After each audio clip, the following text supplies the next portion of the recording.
Пред предвидениот рок ќе се заврши првата фаза од градбата на експресниот пат Штип-Радовиш, оцени денеска премиерот Оливер Спасовски, кој со министерот за транспорт и врски Горан Сугаревски и директорот на јавното претпријатие за државни патишта Зоран Китанов изврши увид во градежните работи.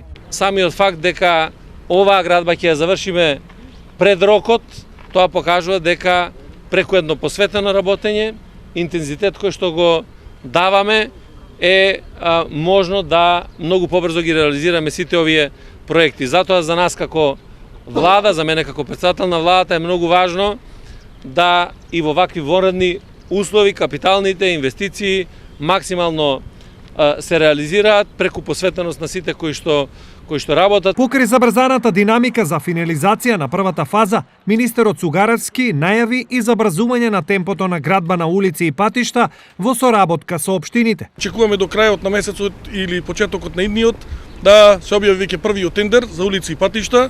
Јас сакам да поздравам прво тоа што градоначалниците го работат во моментот, а тоа е интензивна динамика на изградба, реконструкција, рехабилитација на патишта и улица. Дополнително, ние како влада ќе овозможиме плюс, значи улици и патишта и во делот на урбаните средини, меѓутоа и во делот на населените места, комплетно да бидат завршени голем дел на проекти кои што се донесени од страна на општините во рамките на министерството. Првиот човек на јавното претпријатие за државни патишта Китанов очекува интензивирање на динамиката за градба и во втората фаза на експресниот пат Штип-Радовиш. Во меѓувреме заврши и тендерот за вториот лот, кој што е 8 километри од Три Чешми до мостот на Брегалница и 7 километри од Бучим до излазот на Радовиш, и започнато е веќе со негова изведба, но во еден разговор со изведувачите ги замоливме и они рекоа дека ќе се потрудат максимално, иако имаат рок 2 години да го завршат, но делот што е од Радовиш до Бучим да убрзано го завршат, за да можат,